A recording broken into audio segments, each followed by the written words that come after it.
दूसरा कोई संभालने वाला नहीं था, भगवान कृष्ण थे। आज इस गंगा के पावन तट पर, ज्ञानेश्वर की तपोभूमि, ज्ञान भूमि, जन्म भूमि और समाधि भूमि पर जब विश्व का नाथ विश्व के जहर को पीकर विश्व शांति का संदेश देगा तो दुनिया की कोई क्रूर और आतंकवादी शक्ति हमारे देश को अशांत नहीं कर सकता है, हमारे देश को कभी भी हलचल नहीं मचा सकता है।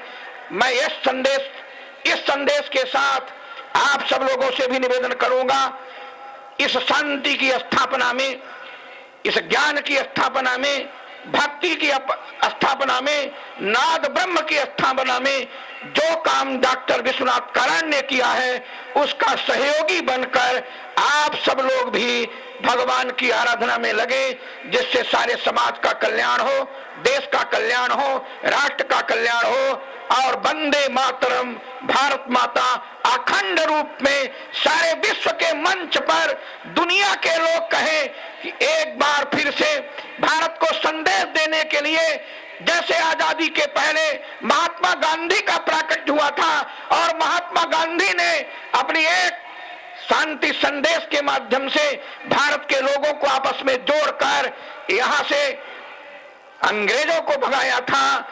मैं भी चाहूंगा महात्मा गांधी बनकर सारे देश के सांप्रदायिक दंगों को फेंक कर भारत को शांति की स्थापना करने का काम करें।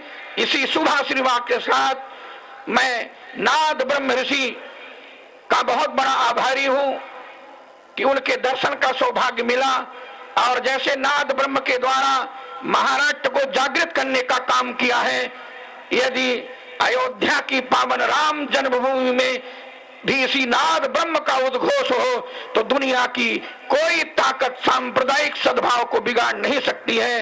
बस इन्हीं शब्दों के साथ मैं नाद ब्रह्म ऋषि को नमन करते हुए वाणी को विराम देता हूं। बहुत बहुत धन्यवाद। संत ज्ञानेश्वर भगवान की।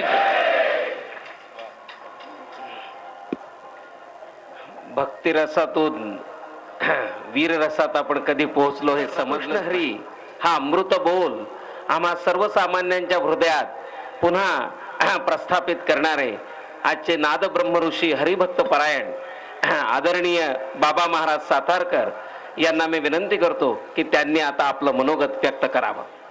मनी गेलं बर का, सगळंच हरवून गेलं। स्वामी जी ने जो आशीर्वाद दिया उससे हम पावन हो गए।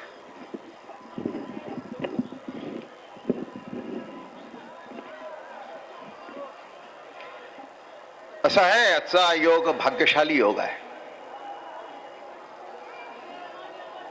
काय मला कळत नाही, पण खऱ्या अर्थाने भाग्यशाली योग आहे।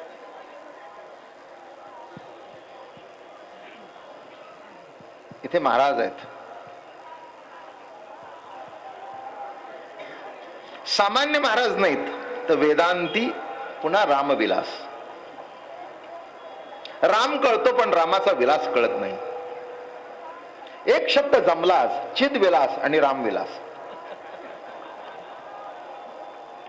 ज्ञानेश्वर महाराजांनी सांगितलं चिदविलास आणि महाराजांचं नाव आहे रामविलास। शेवटी रामविलास काय आणि चिदविलास काय? शेवटी प्रभूचं विश्व हे विलासच आहे। ही दृष्टी आली तर आपण म्हणला तसा भेदभाव होणार नाही। तेव्हा इतकी स्तुतिस्तुमन आपण माझ्यावर उधळलीत, हा कदाचित एक सन्मानाचा भाग आहे। पण माझी दृष्टी सांगतो, एरवी तरी मी मूर्खू,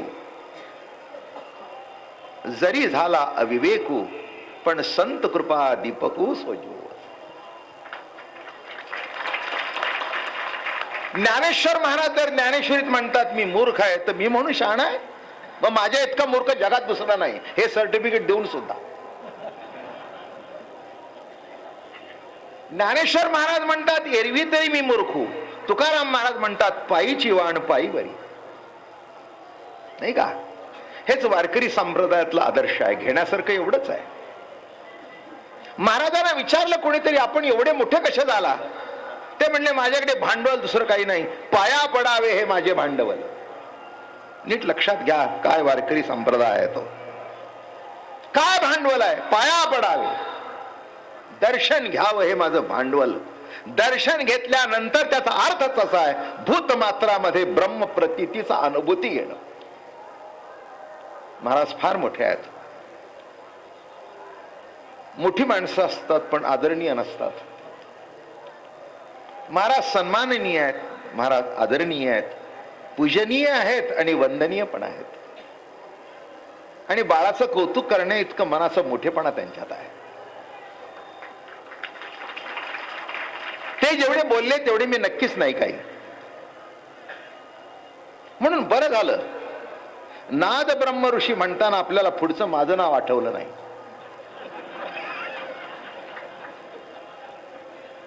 कारण त्याच्याशी माझा काही संबंधच नाही.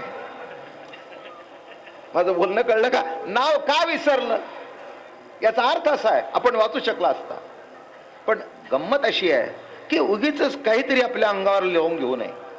आपण दिलं, मी स्वीकारलं. मला आठवतं आज आमच्या भाटकर साहेबांनी माझं कौतुक केलं. काय पाहिजे आणखीन? विज्ञानातला हा मोठा वारकरी आहे, भारतातून पहिली खांद्यावर पत्ता घेऊन निघाला. मोठा वारकरी हा, दिसत नाही तुम्हाला, साधा दिसतो. मोठ्या संज्ञेकडे शोध लावला म्हणून मोठा नाही. शोध लावणारे खूप आहेत, पण ज्ञानोबा तुकोबाच्या चरणावर नतमस्तक करणारा एक विज्ञान अधिष्ठित नाही.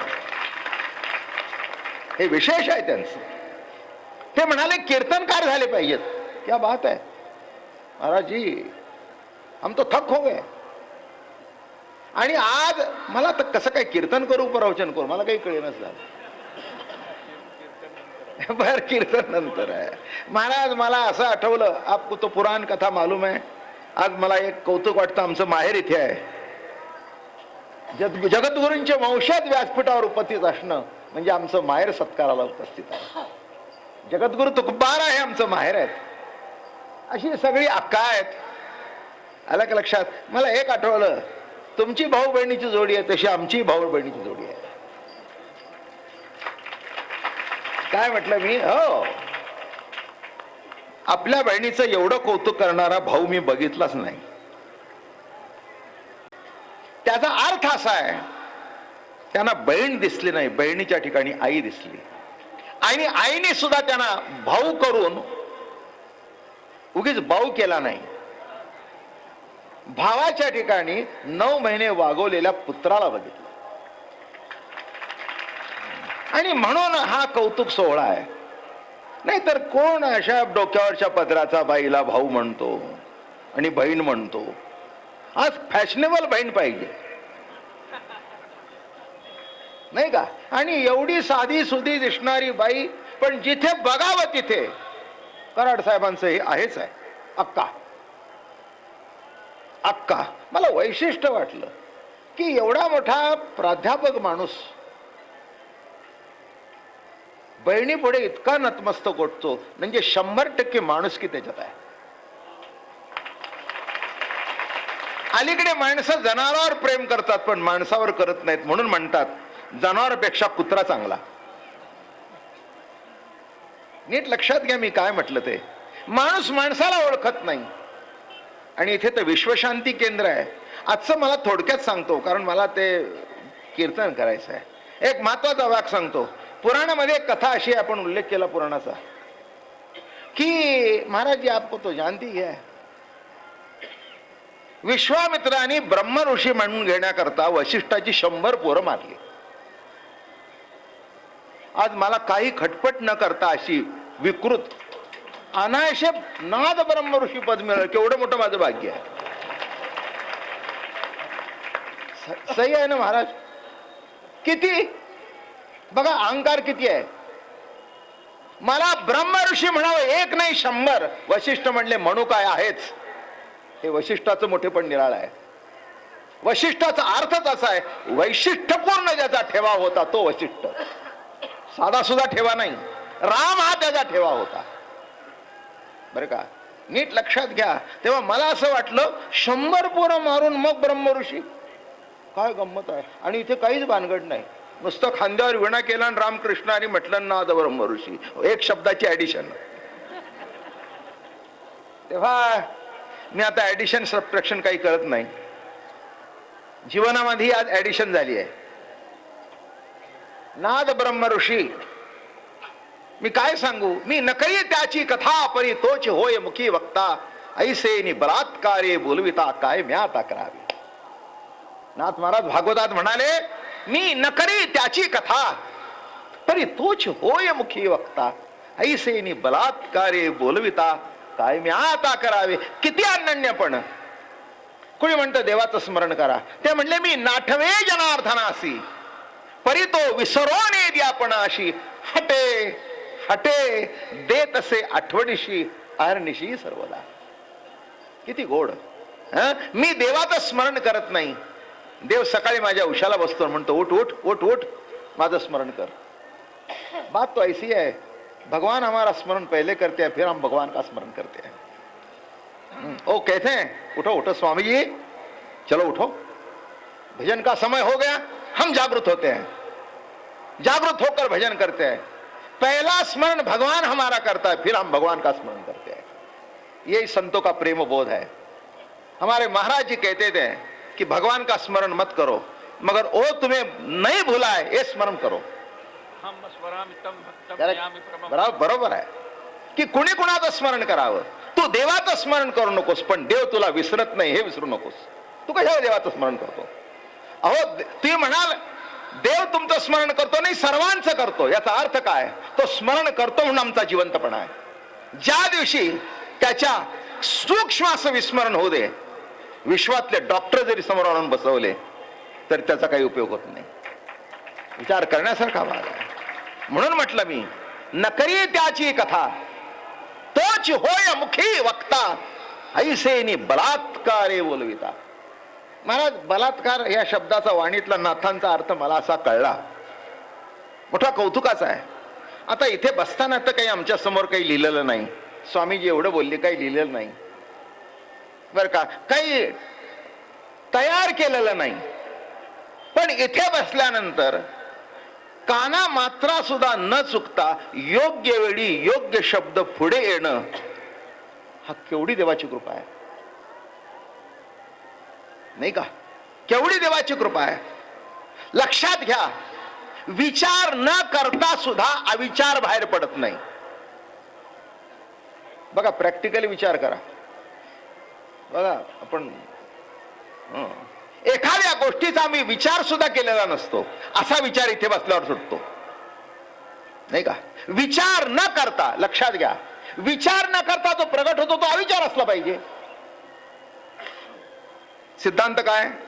जरा विचार करून बोल, विचार करून बोल. मग विचार करायला वेळही नाही. बघा आता सारखं चालू आहे. इथे तर काय तोफच होती, धाड धाड धाड धाड धाड धाड धाड धाड.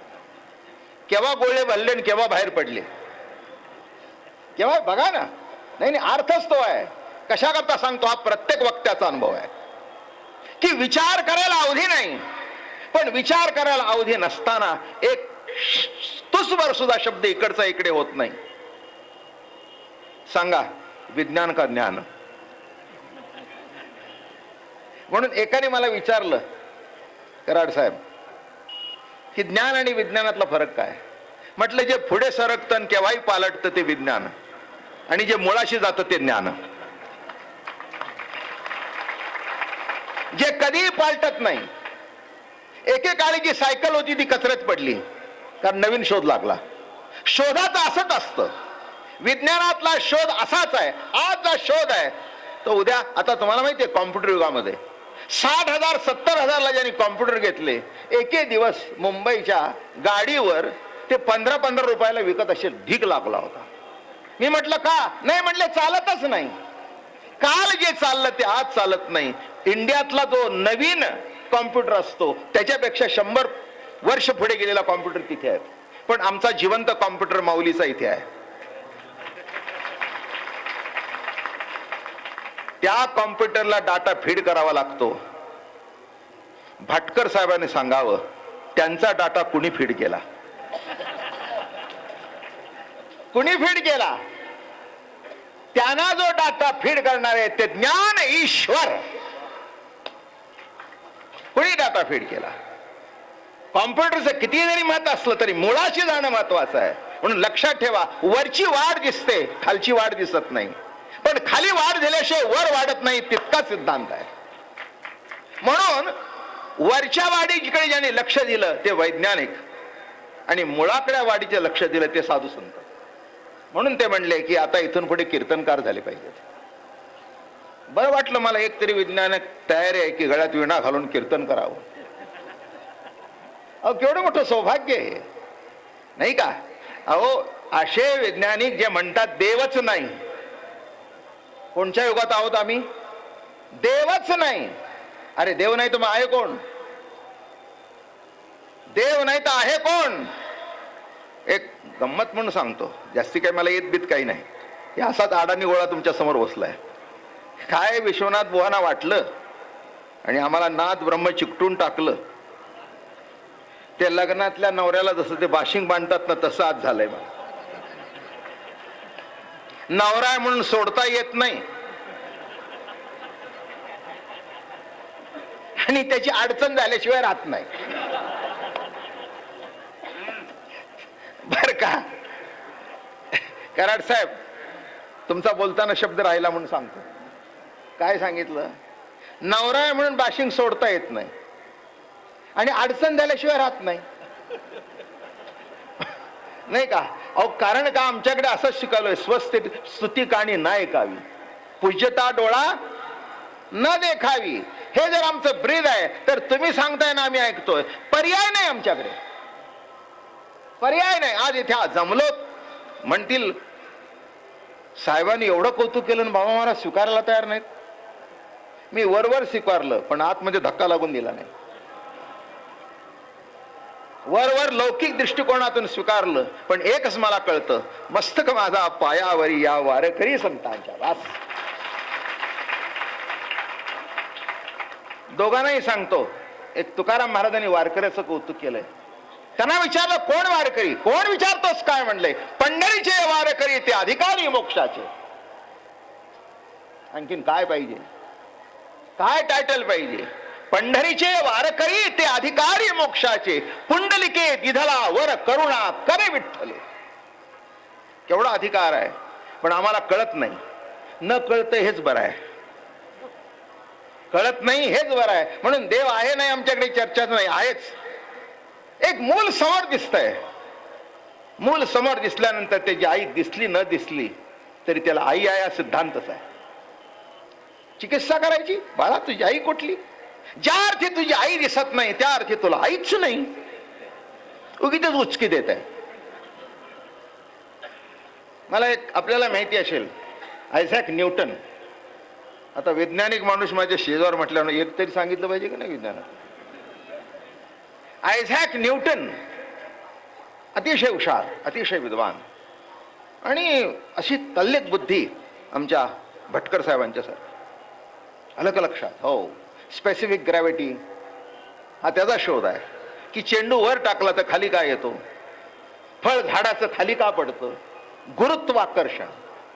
तेव्हा तो इतका हुशार होता की त्या शाळेमध्ये कोणी इन्स्पेक्टर आले की त्याला बोलून घ्यायचे आणि मग त्याला सांगायचे. मग ते म्हणायचे त्यांना बोलून घ्या. मग एक पादरीने विचारलं, Newton it seems you are a very intelligent boy. खरा सत्स्वरूपाला आकार देणारे मायबाप तिथे बसलेत. सत्कार कोणाचा असतो? सत्स्वरूपाला जो आकार देतो तो. अलीकडे सत्कार होतात न बोललेलं, त्याच्याबद्दल चर्चा करायचं काही कारण नाही. तेव्हा महत्वाचा भाग असा आहे की न्यूटनला विचारलं, Newton it seems you are a very intelligent boy in the peninsula. Yes sir. काय म्हणणार? होय. ते म्हणले तुला एक मी प्रश्न विचारतो, न्यूटन या जगामध्ये देव कुठे आहे ते दाखव, मी तुला एक चॉकलेट देईन. मजा आहे. तुम्हाला माहिती असेल असं बंदुकीसारखं वाक्य बाहेर पडलं, एक्सक्यूज मी सर या जगात देव कोठे नाही तो तुम्ही दाखवा, 2 चॉकलेट मी तुम्हाला देईन. हे म्हणले 1 चॉकलेट 2 चॉकलेट घे. ते म्हणले तू माझ्या गुरु निघालास, येतो म्हणाले. लक्षात ठेवा, तसं देवाबिवाची विज्ञानाने चर्चाच करू नये. आईन्स्टाईन सुद्धा फोर्स मानतो, नाही का? मानतो की नाही? एक फोर्स आहे. भटकर साहेब, आमचं म्हणणं असं आहे, तुम्ही त्याला फोर्स म्हणता, त्या फोर्सचं नाव विठ्ठल आहे. आम्ही त्या फोर्सला नाव काय ठेवलं? उपजली या बाळकासी नाव नाही तयापासी, ठेविलेनी नावेसी ओ देत उठी. आम्ही त्या फोर्सला नाव काय ठेवलं? मला बघा, फोर्स बरं वाटेल का? एक माळ घेतली, फोर्स फोर्स फोर्स फोर्स, त्याच्यातला फोर्स निघून जाईल. पण त्या फोर्सला जर नाव ठेवलं विठ्ठल विठ्ठल विठ्ठल विठ्ठल विठ्ठल विठ्ठल विठ्ठल, काय मजा आली बघा. आला ना फोर्स. हे त्याच्यातलं गंमत आहे. म्हणून लक्षात घ्या की परमात्मा प्रत्येकाच्या ठिकाणी आहे. अजून एक तुम्ही बघून मला काय काय सुचतंय आज बघा. नाही नाही हो, असं काय, तुम्ही बघून चांगलं सुचतंय. आलं का लक्षात? हा, तुम्ही माझ्या शेजारी आहे, किती आनंद आहे मला. नाही वाटलं तुम्हाला? ही ज्ञानाची गादी आहे आणि ही विज्ञानाची गादी आहे, दोन्ही शेजारी बसलेत. आनंद आहे ना? तेव्हा नीट लक्षात घ्या की माझं DY पाटील जे कॉलेज आहे ना, मेडिकल कॉलेज, तिथे माझं प्रवचन होते. मग त्यांची मुलं बिलं होती सगळी. मग मला त्यांनी संबंध कॉलेज दाखवलं आणि कराड साहेब त्यांनी मला पहिल्यांदा